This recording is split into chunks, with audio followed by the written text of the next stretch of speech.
Saludos, mi nombre es Víctor Guillermo Mauri, estudiante de la Universidad Abierta para Adultos, UAPA, y esta es una de dos entrevistas que debo de hacer a dos especialistas de la conducta humana sobre la criminología acerca de las causas posibles que dan al traste para que los individuos cometan delitos, además de cómo influye el medio ambiente para que el individuo llegue a cometer estos crímenes. En el día de hoy tengo como invitado al profesor universitario, psicólogo José Alexander Sirí, el cual se nos va a presentar en unos minutos. Maestro, cuando usted quiera. Buenas tardes, buenas tardes. Gracias por la oportunidad, Guillermo, de compartir sobre interesante tema. Bien, gracias a usted por aceptar compartir con nosotros sus conocimientos.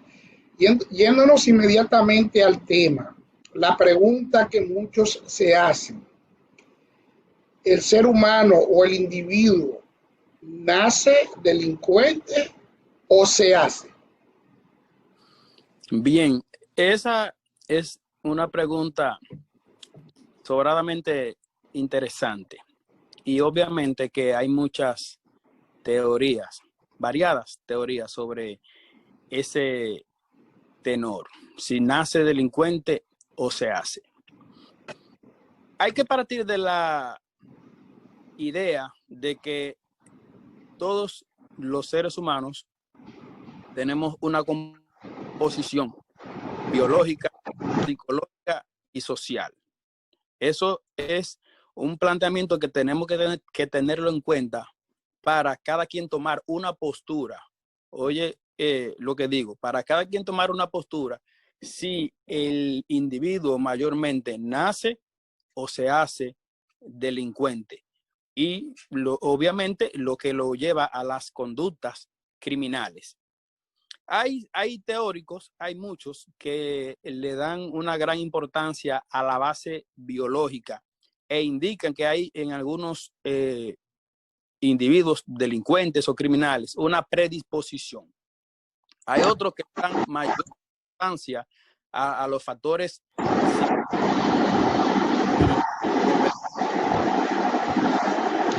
autores importantes como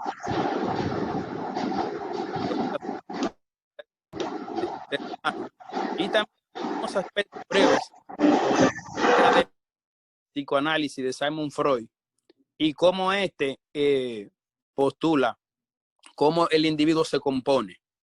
Y en la parte social, que es donde entra tu pregunta, hay un psicólogo canadiense muy importante para nosotros que es Albert Bandura, que él entiende que mayormente las conductas, como lo son las conductas o acciones violentas o agresivas, mayormente son aprendidas.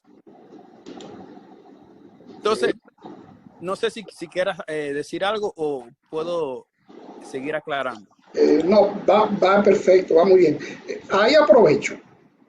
Dentro del mismo planteamiento se habla de que cómo influye ese medio ambiente para que el individuo llegue a cometer esos crímenes. O sea, vamos al hecho de que un muchacho de barrio, según muchos teóricos, que se ha criado en la pobreza y que a su alrededor lo que ve es criminalidad, venta de drogas, atraco, etcétera, es más propenso que aquel que se forma en un seno familiar y un entorno muy distinto, donde lo que ve son personas que trabajan, que estudian, que son personas de bien. Sin embargo, los dos delinquen. ¿Hasta qué punto ese medio ambiente influye en esos dos individuos formados en diferentes medioambientes y con... O en el mismo contexto, en el mismo ambiente, vamos a decir, puede ser. Y de hecho, de ahí muchos nos hacemos la pregunta, ¿cómo en el mismo ambiente, de hecho, en la misma casa, por ejemplo, uno puede salir criminal y otro quizá un excelente profesional? Entonces, voy a partir, como te mencionaba anteriormente, de los teóricos. Postulaba y creó Sigmund Freud, el padre del psicoanálisis, en su teoría sobre la personalidad, tres conceptos básicos, muy importantes, que nosotros los psicólogos los tenemos en cuenta. El ello, el yo y el superyo. Dice Freud, o decía Freud, en su postulado, que el ello representa la parte instintiva, la parte, vamos a decir, animal de la persona. El niño tiene hambre, el niño llora. Eso en el psicoanálisis, eso representa lo que es el ello. El niño no sabe, no le importa si no hay dinero para la leche, si no hay leche. El niño va a llorar por su condición instintiva. Ahora, dentro de ese mismo niño, luego se va a formar algo que le llamamos en psicología, que es el super yo, que viene siendo la parte de control moral, la parte ética de la persona, donde el niño luego ve, el niño en principio ve un animalito, quizás mayormente un insecto, y tú te das cuenta que en general, no muchos, pero muchos lo hacen, que lo mata por un asunto instintivo. Ahora, luego, cuando entra el super yo, el niño ve un animal y lo normal es que no lo mate, que no lo haga, porque hay una condición moral y ética que se está creando en el niño a partir de los 4 o 5 años de edad. Ahora, entre el ello y el super yo que postulaba Sigmund Freud, existe algo que se llama el yo, que es la parte reguladora del individuo. Viene siendo como el medio entre uno y el otro. Yo veo, el individuo ve una mujer que le atrae físicamente, que le atrae sexualmente y le dan ganas quizás de tocarla, pero dice el yo, no, tú no puedes tocarla porque moralmente eso no está permitido. ¿A qué voy con esto, Guillermo? Que en unos individuos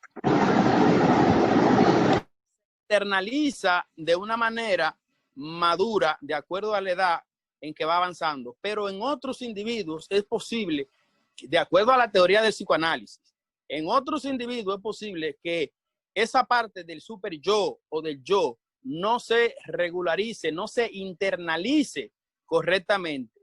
Entonces, tú vas a tener un individuo que posiblemente vea a una mujer, quizá con una ropa sugerente, y él entiende que él tiene el derecho o que él puede acostar.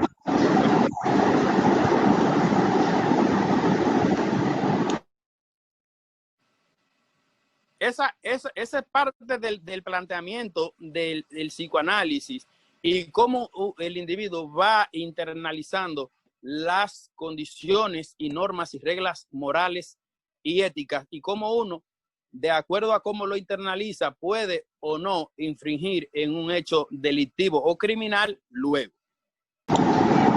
Ok, para sintetizarlo y a ver si tomé correctamente, va a depender del desarrollo del yo, del super yo y del yo, dependiendo. De acuerdo al psicoanálisis. Exacto, basado en la teoría del psicoanálisis, evidentemente. O sea, va a depender cuál de ellos tiene más desarrollado, va a ser su actuación, sea moral o instintivamente animal, ¿correcto? Exacto. Tú tienes dos niños de la misma edad en una casa y hay uno que entiende que a la jovencita no le puede tocar los glúteos, porque ya en él posiblemente esa parte reguladora que es el yo y el super yo ya está, vamos a decir, madura. Pero posiblemente tú tengas un niño de esa misma edad o quizás de más edad que no tenga esa maduración y posiblemente acose o cometa el acto de tocar a la jovencita. Y estamos hablando ahí de una acción moralmente incorrecta. Otro ¿Puedo seguir? Sí, no hay problema. Otro psicólogo importante que tenemos que tomar en cuenta, ya saliendo de lo que es el psicoanálisis, es la teoría de las necesidades de Abraham Maslow. Abraham Maslow postulaba que había una especie de pirámide sobre necesidades básicas que tenía que tener el ser humano. Y esas necesidades van desde lo que son la parte fisiológica. El individuo necesita comer, el individuo necesita dormir correctamente y otras necesidades fisiológicas que conocemos.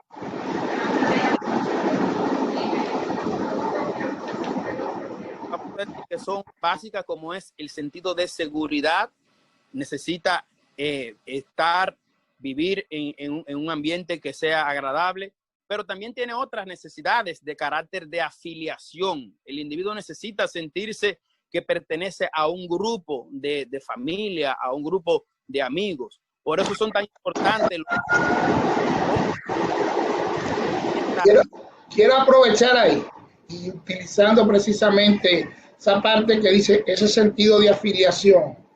Ese sentido de afiliación podría decirse que es utilizado en las gangas criminales como una manera de brindarle a ese individuo la falta de afiliación que siente. Claro,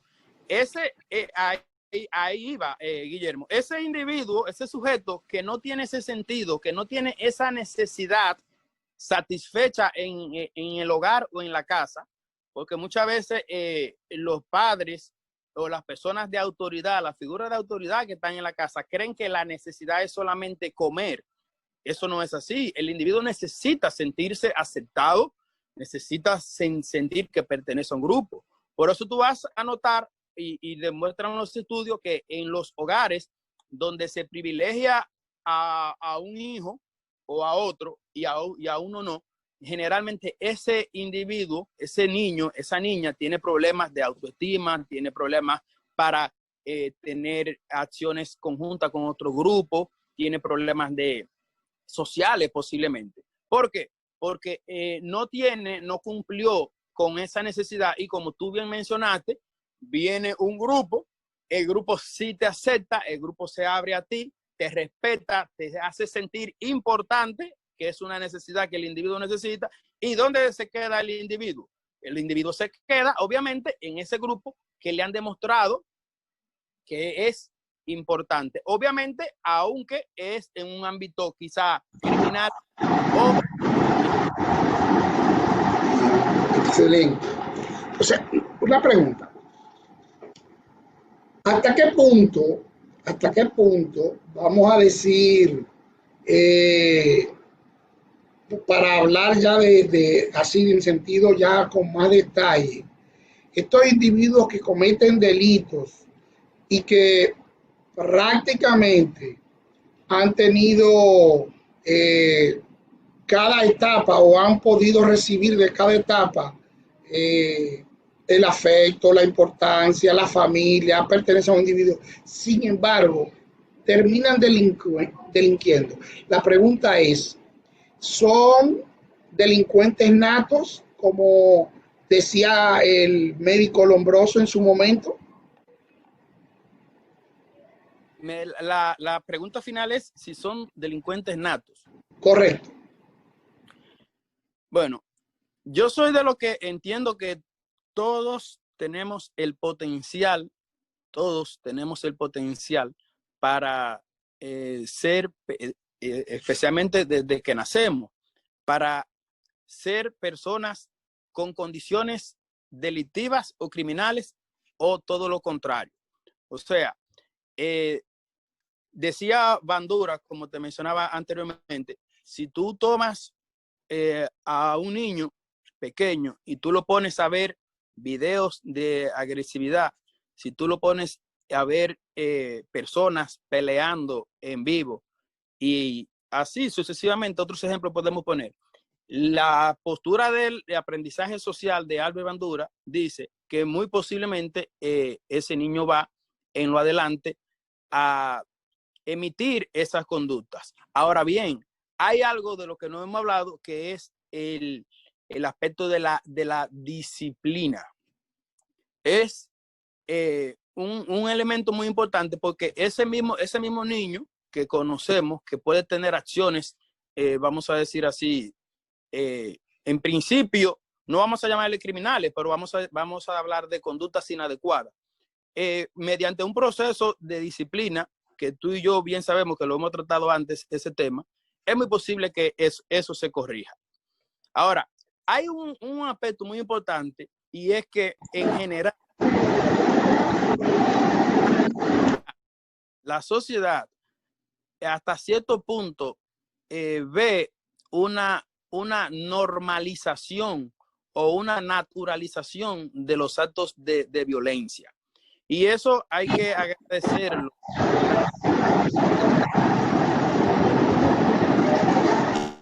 Los medios masivos, tanto medios sociales como medios de televisión. O sea, se proyectan con frecuencia los actos delictivos y actos criminales como si fueran, o como si es lo normal. Y eso hace, obviamente, que la persona que tenga esa tendencia se sienta de alguna manera con el permiso de hacerlo. Otro aspecto que no se menciona, es que la persona que emite conductas delictivas y criminales entra en un concepto que se llama trastorno de la personalidad antisocial. Esa persona tiene un trastorno de la personalidad antisocial. No es una persona que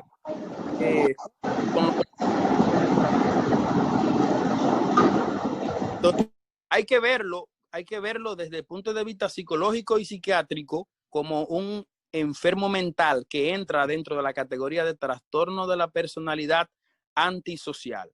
Esa es la misma persona que desde jovencito va a una iglesia o va a una escuela y raya y rompe las butacas y los bancos.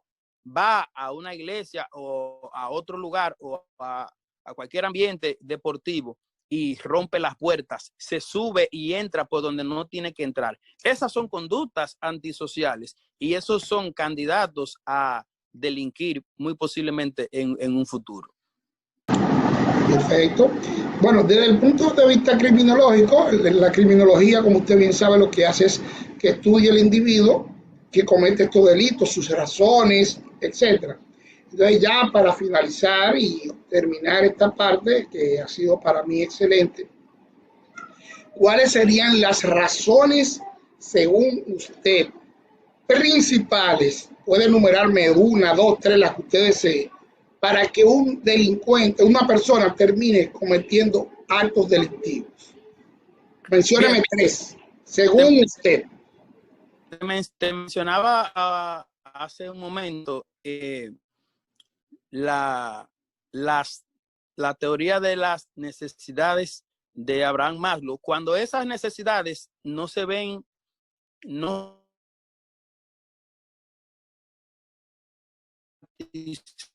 fecha, o muchas veces de la comida y que la escuela o el colegio esté pago, no. Hablamos de necesidades desde saber dónde va a vivir esa persona. Hablamos de necesidades de que se sienta respetado y que se sienta importante en su grupo familiar. Esos son aspectos que podrían, no en todo se da, pero podrían ser factores importantes y factores de riesgo para que una persona pueda emitir en un futuro conductas delictivas o criminales. También hay que tomar en cuenta el nivel de las oportunidades de educación que tenga la persona y también laborales. No es para nada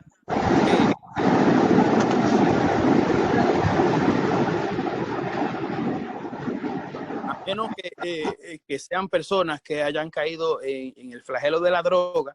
Generalmente es muy difícil que esa persona caigan en actos delictivos. Pero también tenemos la parte que tiene que ver con la educación la parte que tiene que ver con la educación es muy, muy, muy importante.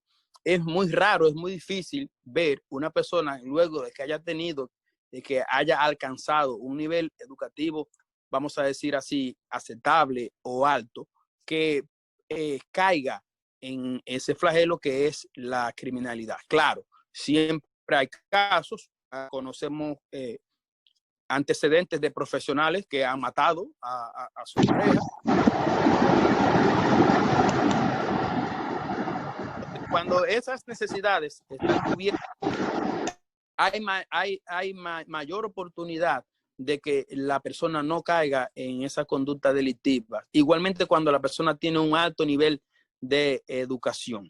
Y evidentemente si va de la mano con una seguridad laboral mucho mejor. Excelente, maestro. Muchísimas gracias por tan brillante exposición. Como le dije, este es mi trabajo final para la materia de criminología. Muchísimas gracias. Estuvo con nosotros el maestro psicólogo José Alexander Sirí, catedrático de la Universidad Autónoma de Santo Domingo, UAS. Muchas gracias y feliz resto del día. Un placer. El placer ha sido todo mío.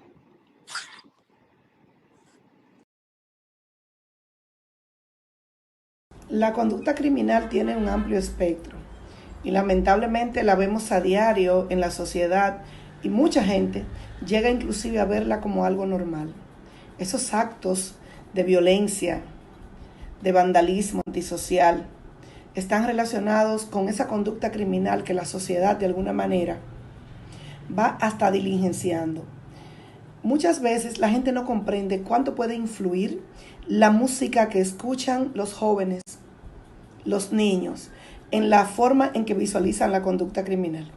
Por poner un ejemplo, hasta hace unos años hablar de narcotraficantes era una palabra grave. Sin embargo, con las narconovelas y el acercamiento que han tenido los niños y adolescentes a la conducta criminal de los narcos, vemos cómo ellos se han convertido en los superhéroes, a lo que esos niños admiran y a los que esos niños quieren emular. Así vemos que una inadecuada vigilancia de los padres, y no estamos hablando de padres ausentes porque trabajen, estamos hablando de padres ausentes porque ellos no están al tanto de las acciones que desarrollan sus hijos. De igual manera, la escuela tiene su cuota de compromiso. Muchas veces, muchas de estas conductas inadecuadas nacen en la escuela. Comienzan con lo que es un bullying a otros niños, van creciendo, se van cimentando en la personalidad del individuo y llega un momento donde él o ella entiende que solamente puede lograr las cosas a través de la violencia o a la mala. Numerosos estudios por igual hablan y detectan cómo esta conducta criminal también se ve muy influenciada por el estilo de crianza que desarrollan los padres, una crianza permisiva, con padres ausentes, entendido a través de su acercamiento con niños de su edad o más grandes. Emocionalmente es un caldo de cultivo perfecto para que esta conducta se dé. Sin embargo, el medio ambiente tiene una influencia indiscutible. No todos podemos vivir donde queremos, ni podemos delimitar el espacio físico donde juegan nuestros hijos o con quienes comparten. Esa influencia del medio hace que muchos niños empiecen desde muy pequeños a notar cómo conductas inadecuadas y antisociales son las conductas que ellos quieren imitar y las que ellos han aprendido. La personalidad se va alimentando de lo que el individuo ingiere. Cuando ingiere una música que lo incita a ser criminal, a conseguir dinero a la mala, a que las mujeres de tal manera son las que gozan, es automáticamente un individuo que cuando crezca desarrollará estas conductas. Tenemos un medio que está muy relacionado con las redes sociales, donde se motiva mucho a la gente, a la vida light, a la vida fácil, a conseguir lo suyo. Alguna vez escuché una letra de una canción que decía que si no conseguía $1,000,000 se daba un tiro. Expresiones como esta van llevándonos a entender por qué la sociedad dominicana tiene una conducta criminal tan elevada. ¿Por qué es tan notorio que cuando un joven trabaja, sale adelante, estudia, es un joven que no da problemas a la sociedad? Pero ¿qué decir de esos llamados ninis, que son los que ni estudian ni trabajan? Aunque muchos han encontrado en la falta de oportunidades y en la pobreza la excusa perfecta para ser un nini, también todos sabemos que cuando un joven tiene el ímpetu de salir adelante, lo hace. Nosotros como sociedad deberíamos exigirle todavía más al gobierno, a las autoridades, más programas vocacionales, más liceos técnicos, más oportunidades para que los niños y los jóvenes de nuestro país se puedan formar en torno a una estela de ser productivos y de sentirse bien con ellos mismos y con lo que pueden hacer para salir adelante. Son conductas inadecuadas y todos debemos seguir observándolas como tal, no regularizarlas, excusarlas o sencillamente hacernos los indiferentes, porque ahí hay una gran cuota de culpabilidad con la sociedad. Muchas veces decimos, bueno, es que si sus padres no los corrigen, yo no me voy a meter. Es que es responsabilidad del gobierno. Es que si a mí no me afecta, yo no debería interesarme. ¿Y saben algo? Esos son los que luego, dentro de su criminalidad y su estilo de vida, asaltan a nuestros hijos o a nosotros. Todos como sociedad debemos seguir mirando las conductas negativas, las conductas detestables, resaltarlas como cosas negativas y emular a esos niños y jóvenes a que no la desarrollen. Como país debemos seguir exigiéndole a nuestro gobierno, a nuestros ayuntamientos que creen programas, que den oportunidades, que abran verdaderamente los ojos ante la conducta criminal que tanto afecta a la República Dominicana y el mundo.